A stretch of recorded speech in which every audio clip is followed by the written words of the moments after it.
kind of a funny situation because I really feel like playing. It's great musicians. You know, this is fun. Well, but the whole point of me coming here is partially to talk, I think, you know. Nah. All right, well, we'll split the difference. We'll split the difference and, you know, I'll tell you a little about my life, I guess, and what I'm doing right now, and then we'll play a little more and maybe take some questions, okay? I'm not used to having there's no microphone here to bend down. This is on TV, hello. I'll run through a brief history real quickly. I was born in Philadelphia. I came from a musical family. Everyone in my family plays some instrument or another. My father's a pianist. My mother's a pianist. My sister's a pianist. I play a little piano. And when I was a kid, I thought everyone was a musician. You know, it was the kind of family I grew up in. You know, it was a shock to me to find out that we were kind of an oddity. I began on clarinet at a very young age and played it not too well.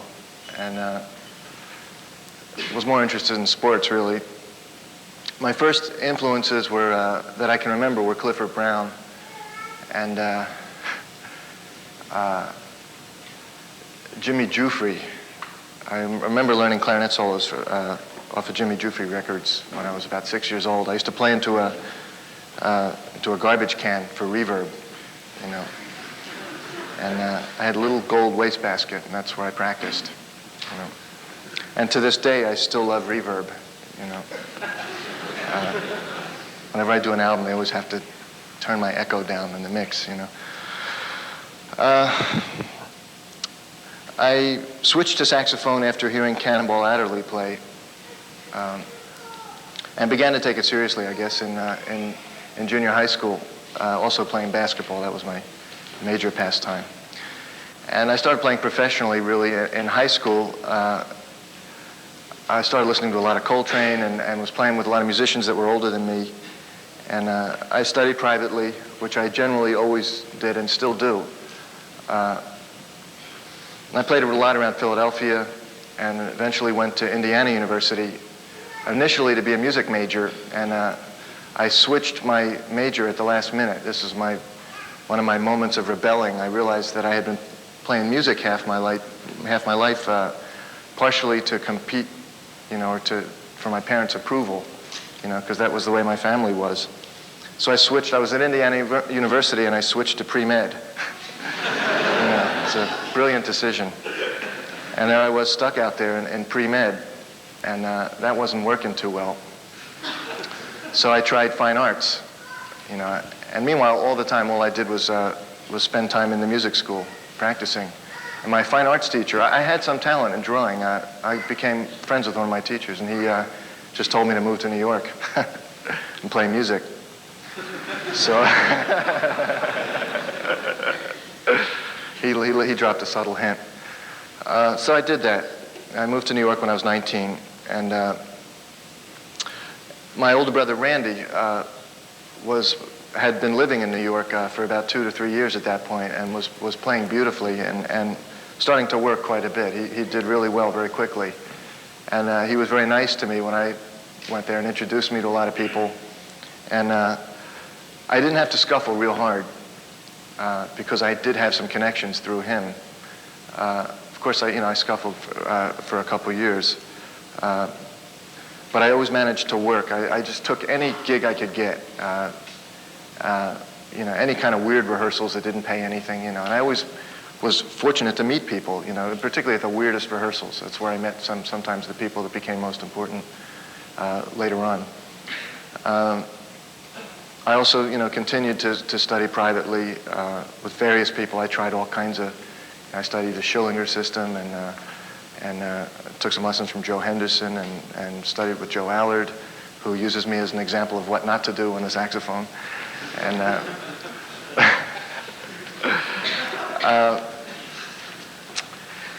am I walking off camera here? Where's the camera? Ah, there's the camera.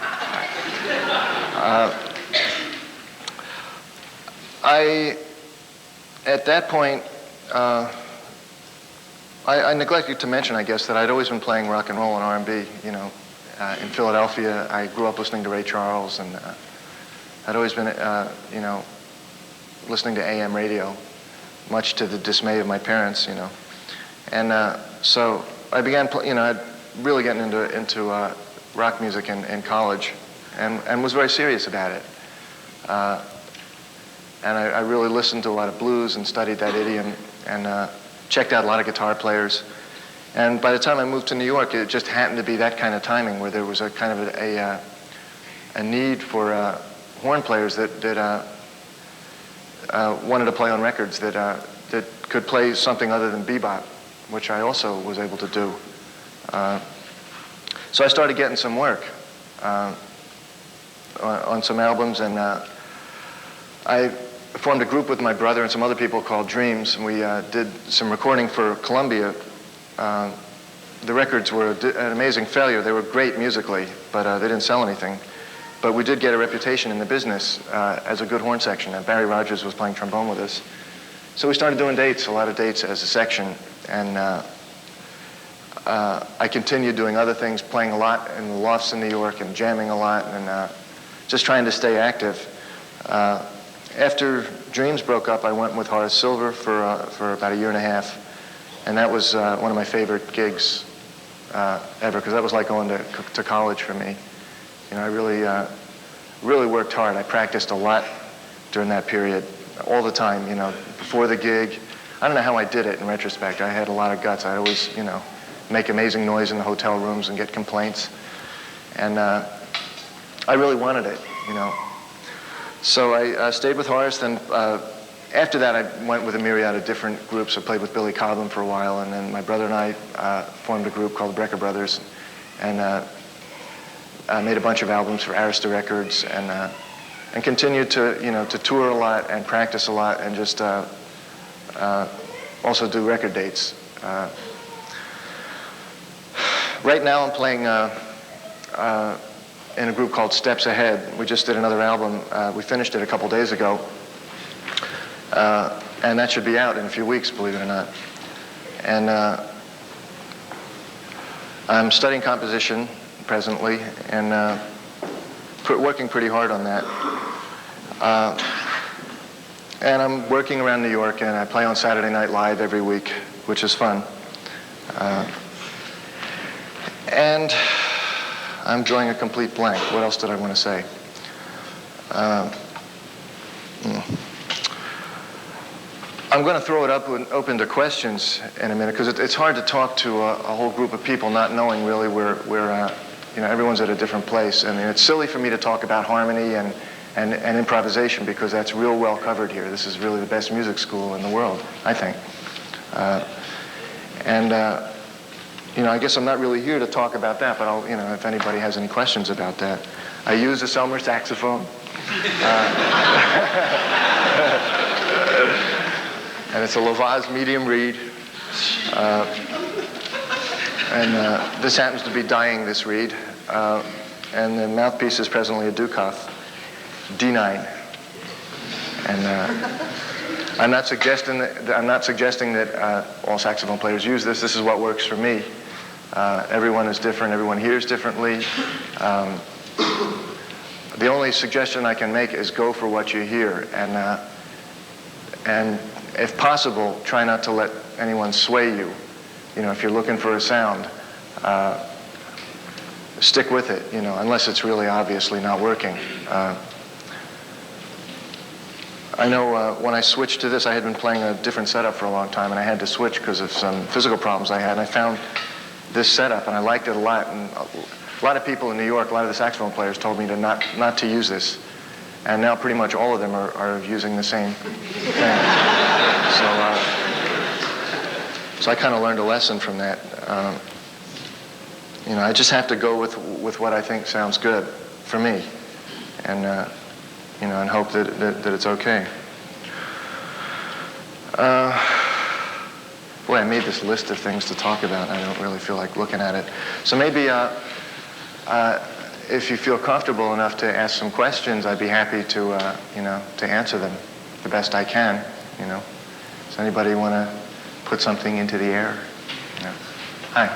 Yeah, on the heavy metal bebop album, the song called Funky See, Funky Do, you do that free jazz thing. Now, it sounds like you're playing two saxophones. What is actually happening there when you do that solo? What was happening was that I was playing electric saxophone. Oh, okay. And at that time, I was using a real cheap, kind of a cheap effect, you know, cheap thrills. There really wasn't much I could use when that was in terms of electric things. The times have changed quite a bit now. But at that time, I think it was called a frequency analyzer. And it cost $40 or something like that. And I push a little button. And I found a good use for it. It was kind of limited, but I found a couple things that I could do that enabled me to play chords and play along with it. And I think I was using an envelope follower and some other things. You know, I say they're cheap gimmicks, but actually the trick is figuring out how to use them so they sound, you know, so they sound good. Thank you. Hi. Yeah, you say you listen to, or that you did listen to a lot of guitar players? Yeah. The question is, why did I listen to guitar players?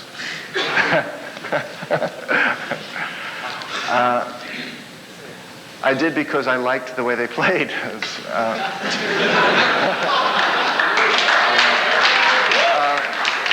But seriously, I was looking for other. I mean, pretty much my playing is generally mimicking other things that I've heard. You know, I'm not tremendously original. You know, I listen to things and then I learn them or I hear them enough and they get into my psyche and then I distort the hell out of them. You know? And what I was doing then was just I was very excited by guitar players, particularly around in the beginning in the late 60s and early 70s. There was a whole excitement happening on the instrument, you know, the way they bent notes and the way they played the blues. And I really, I liked what they were doing, so I tried to, I figured out weird fingerings on the saxophone to emulate, you know, the way they would bend notes and try and get in between the major and the minor third, you know. And I was just experimenting, looking for other avenues, you know. I still, you know, I don't just copy saxophone players, although I still love to copy saxophone players, you know. If I hear anyone play a phrase, you know, if it really gets my ear, I try and figure out what it is, you know, or find a record that it's on and, you know, slow it down if I have to and figure out what it is. You know, I think it's a real useful tool also, you know, to learn solos or learn parts of solos. I know that's a question that's often asked me, did I learn solos? And the answer is yes. But I didn't have the discipline to learn whole solos, really. I did it occasionally, but I found it helpful for me to, if I was going to do it, to copy it out myself and not do it out of a book because somehow it sank in more. And I also found it helpful to, once I learned it, to play it along with the record to figure out how it lays over the rhythm section. But more often I took pieces, you know, guitars or saxophones, you know, trumpets, piano solos, and if I heard a lick that I like, I'd steal it, you know. And eventually, I mean, my memory is not so good, so I'd forget it, and it would come out in some other weird, bizarre way a few months later. I found that it was usually 2 months. If I worked on something like 2 months later, all of a sudden it would creep out. I'd be playing somewhere, and all of a sudden, you know, that would come out. And, you know, it was never really a conscious process. I was never one of those people that could learn something and then play it that night. I always have to trust that it's going to come out somewhere in my psyche. And music for me is largely intuitive. I was talking about that earlier. I'm not a real intellectual kind of player. My mind doesn't work that way. I think fairly quickly. I'm aware of the chords when I'm playing most of the time. I'm not real tuned into that. Lately I've been more tuned into shapes and pivot points and melodies. Particularly when I'm recording, I've been trying to concentrate on playing melodically and less mechanical, playing looser, and just let, you know, what naturally happens happen, you know, without trying to color it. I wanted to do this. I was thinking about this earlier. Maybe this is a risk. I was talking also earlier about time, about rhythm. For me, I think the most important thing is time. You know, I don't know the word to use for it, swinging or cooking or, you know. Without that, it doesn't matter what notes you play. Notes are important too for me, but if I'm not somehow really connected in a meaningful way to what's happening in the rhythm section, it really is pointless, you know, in jazz music, you know, or jazz-related music. I don't know how to quite... I've never done this. I just want to... I don't know. One way I worked on it was to play the drums. I was wondering if I could just... This could be real embarrassing. Can you lift your seat a little bit? Just lift. There it is. Thank you. Over to coffee. Right. Okay. Bear with me. I haven't done this in quite a few moons.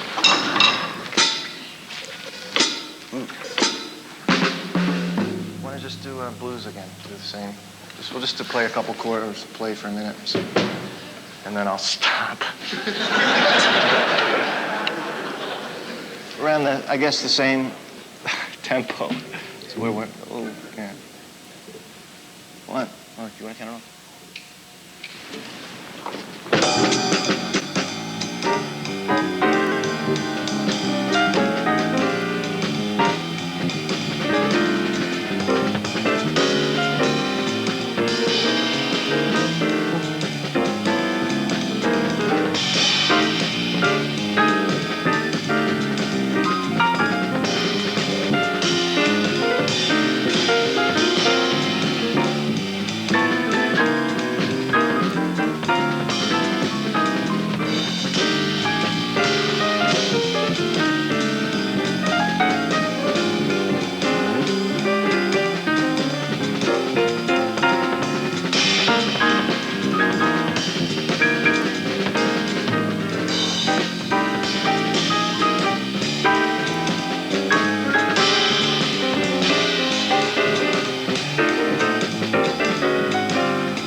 I did that, I guess, just to show that I'm serious, that, you know, that for me, rhythm is the whole thing. I'm real attached to the drums. I don't play it too often anymore, but, you know, when I was younger, I really sat down and tried to figure out how 3 goes against 4, you know, what makes music swing. And then from playing with a lot of saxophone players, I used to play drums a lot with saxophonists. They used to like to play with me because I knew where they were coming from. And it was like the reverse side of the coin, you know. I suggest, you know, I mean, it's just a suggestion if anyone wants to learn more about that, to take up a rhythm section instrument and, you know, screw around with it, and it's amazing what you learn. I don't know why I did that, but... Hi. You said you studied privately. Yeah. You also studied saxophone. No, I've been thinking about it lately. The question is, do I study saxophone privately? Not presently. I took a breathing lesson last week from a trumpet player. A lot of times, I end up getting together with saxophone players, and a couple times I ask people for lessons, and they don't take me seriously, you know. But I've been thinking of trying to get back with Joe Allard a little bit, also. I don't know. Thank you. Hi. Who is and where do you study composition? I study with a guy named Edgar Grana, who teaches at Juilliard in New York. And it's a kind of expansive thing. It's going to be, I'll probably be there for a long time. And part of it's just psychological approach, you know. It's interesting. Thank you.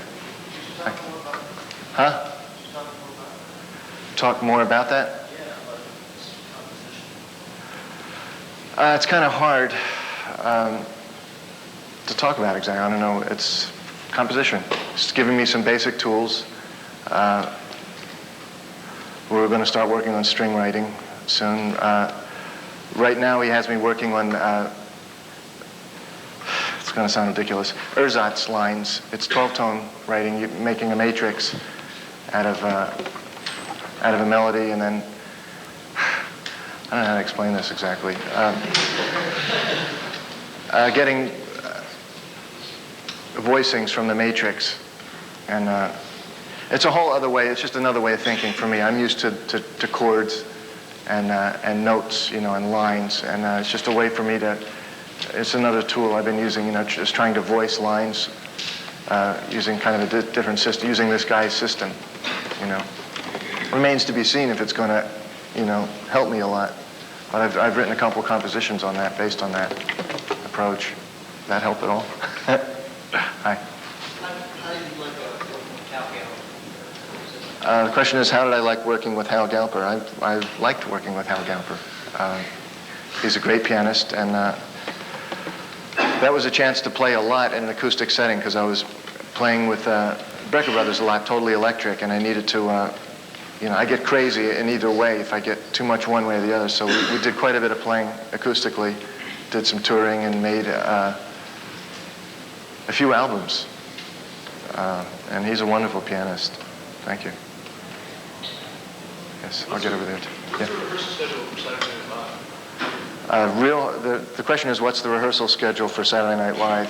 And it's a very, very hard gig. It's a tremendous test of will and patience and persistence. I get there at Saturday morning and rehearse from 12 to 1, and then I show up for the gig.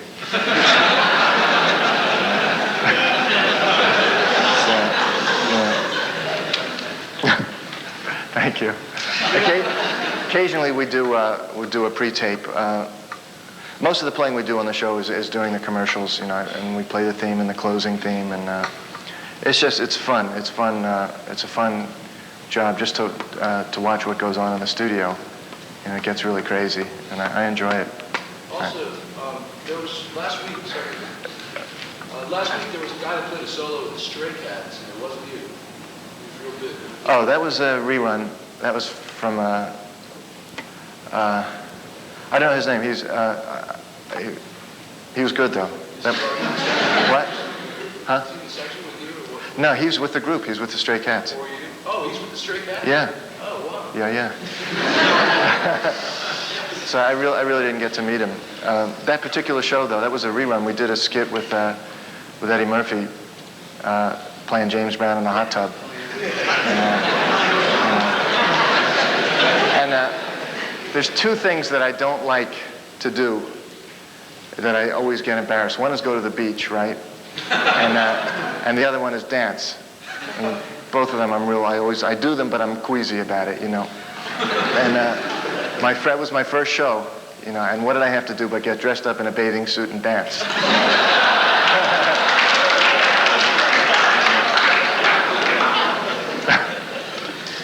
Hi, in the back. Throughout the series so far, we've had very negative degrees of comment on today's contemporary fusion. Obviously, I think we know possibly how you feel about it.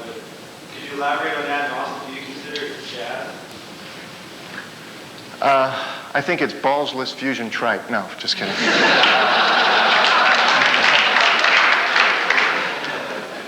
That was from a review of Brecker Brothers. That's what, no.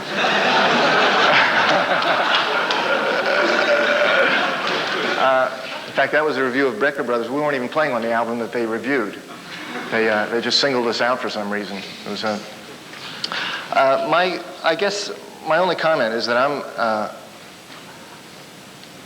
don't know, I never liked the word fusion, first of all. I mean, there was a kind of a fusion sound happening in the late 70s, Right now, all I can say is I'm real excited by what's happening in the whole kind of techno world. I know it freaks a lot of people out. A lot of horn players and rhythm section people get paranoid because they think that the machines are going to take over, And I really find that, for me, it's a state of mind. With steps, we're really working now with a lot of synthesized sounds and a sequencer and and drum machine, and we're trying to work it into the music. And we've been really considerably successful. I'm real pleased about it. I said earlier, it's like, all of a sudden for me, it's like playing in Technicolor instead of black and white. We have a sequencer playing behind us. And I don't know, it's a tough question to answer because it's so general. I mean, there's so many kinds of music and there's so much good music happening, and some not so good. And I really don't think that the issue is electronics, but the people who are playing it, I don't know, I guess that's my answer. Thank you. Hello. In your album, Cityscape, Claus Overman, was that a neat challenge? Was that a good project for you? Yeah, the question was the album Cityscape with Klaus Ogerman a challenge? It was a challenge, yeah. And I loved the album. I really am very proud of that album. There was, I don't know, that was a real unique experience. I hope we do it again. Klaus Ogerman is a really unique kind of arranger. Next time we do it, I'd like to spend more time. We did it fairly quickly, and the music was difficult, particularly the chords that he writes. What I did was I just threw the chord sheets away, and used my ears because I couldn't figure out what the heck he'd write the chord, and then the strings would be playing something really bizarre. So I had to throw the music away. What I tried to do also, was leave some space in some of it, And I don't know, that was a great experience. Thanks. Hello. Yeah, can you tell us a little bit about how you used to practice? Sure. Practice by yourself with metronome? Yeah, all of everything you mentioned. I practiced with the metronome. I've never been real good on discipline. I hate to say it, I know I'm supposed to stand up here and say, well, practice, discipline, 8 hours a day. I've always gone in spurts. I have at times used the metronome 1, 2, and 4. I get depressed when I do it because I rush,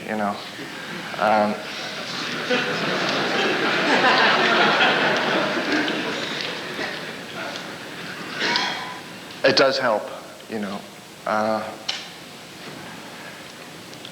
I used to do a lot of arpeggios. I'd figure out a series of notes. I'd like a phrase, right, or 4 notes. I'd put it in major. I do it in whole steps, and do it in minor thirds, do it in major thirds. Backwards. Just string a bunch of things together, and that helped me quite a bit. As I said, I learned solos. For me, the trick was I played as much as I could. I played along with records, and I spent a lot of time wasting time.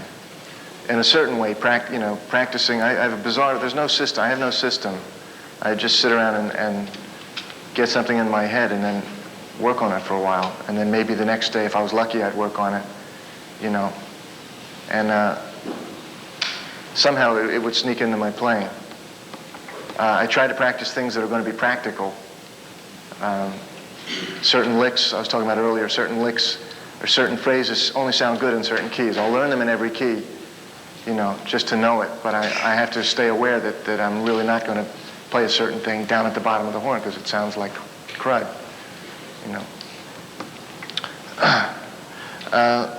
Playing with other saxophone players has helped me a lot. Playing with drummers, just tenor and drums, was a real good tool for me. That's really kind of a saxophone thing. I don't know, how well that works on other instruments, but that helped me a lot. And I also keep a notebook. I always write the date and what I practiced, or the ideas that I came up with. And Can you publish it? Right. The book is only 1 page long. So.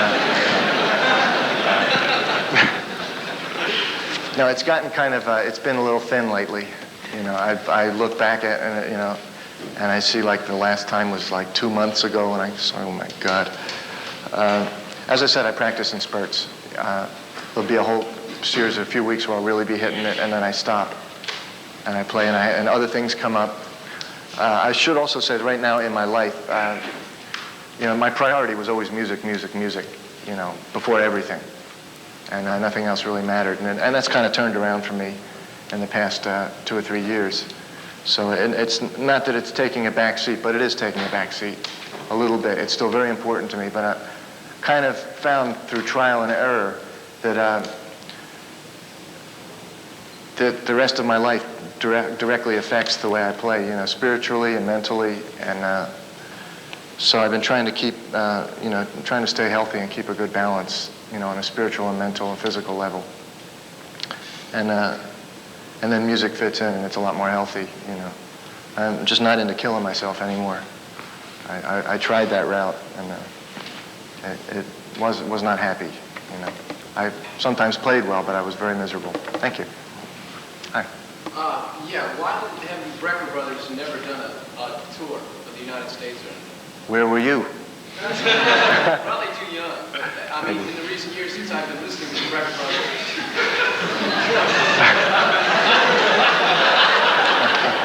I've never heard of it, coming to where I used to live in Detroit, and I've never heard of it, the Brecker brothers ever coming to Detroit or anything, Does that never happen, and when was the last time that it happened? We stay away from Detroit. No. No, we have played Detroit. We haven't toured in a good 2 or 3 years, really. So I don't know where that puts you chronologically. When are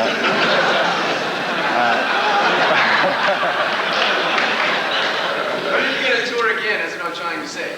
I hope soon. Because I've seen you by yourself like probably 10 times, and I've seen Randy by himself like 5 times. I've never seen you all together. It's in the works. There's nothing definite planned. We needed to take a little bit of a break because we've been playing together for years, and just for our own health, we wanted to just kind of do separate projects for a minute, which we've done, and we're in the process of doing. He's making an album right now, and it's real good. And he and his wife are expecting a baby, and it's exciting things happening there. In the future, I really suspect we'll do some touring and playing together, because I love to play with him. We have I guess from being brothers and growing up playing in the bathroom together, we have some kind of weird intuitive communication. I never have to ask how he's going to phrase something. Like if we have to play a part, we can just play it right off, And I suspect Winton has that with Branford, and who knows, trying to think of another Thank you. You catch my drift, right? Those Jimmy and Tommy Dorsey, right?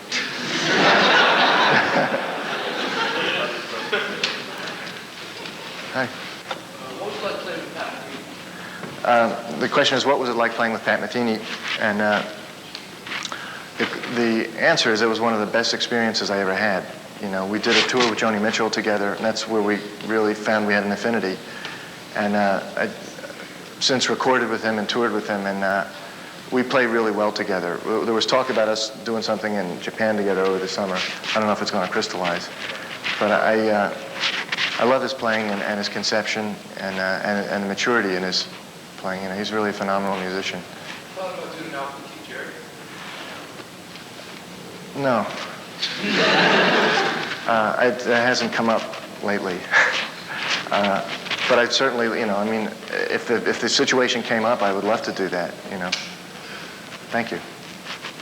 Hi. I was wondering what you had to say about James Taylor as a songwriter, musician, about David's influence playing. Okay, What was it like to play with both of them? Yeah, that's actually a good question. It's, a couple of my favorite subjects. The question is, how do I feel about playing with James Taylor, and how do I feel about Dave Sanborn? I respect James tremendously because he's a very innately natural musician, extremely talented and creative. He's a real brain in every way. And I liked the recording I did with him because he let us get involved in making up parts and determining where the music was going to go. And whenever a musician does that,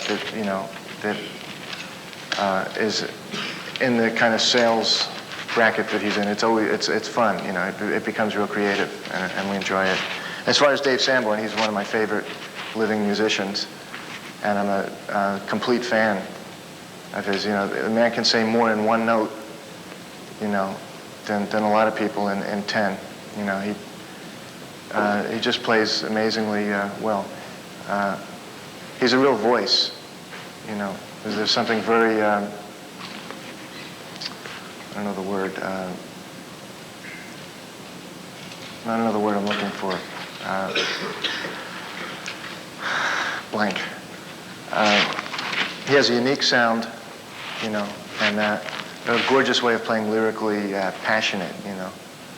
And you know, it freaks me out. It's a real pleasure to stand next to him and listen to him play. And he's also pretty much my favorite player to play with in a section, because we have a real nice kind of way our sounds bond. You would think that they wouldn't blend, but they kind of blend real nicely, you know. I've learned a lot from him. Thank you. Maybe let's play something. It's funny, I remembered as we were reaching the end of that, one thing I've always had trouble with is ending tunes. You know, getting a whole, I never know quite what to do to get a tune to end. I ran into that problem the other night when we were playing with steps, and we realized that none of us knew how to end it. We had just finished recording it, and on the record it had faded, and it was a regular fade, and we got to this concert without rehearsing, and we were all looking at each other, realizing we can't fade on stage. So it was kind of a fiasco. We got out of it. Maybe we'll play one more tune, I think. I don't know what to play.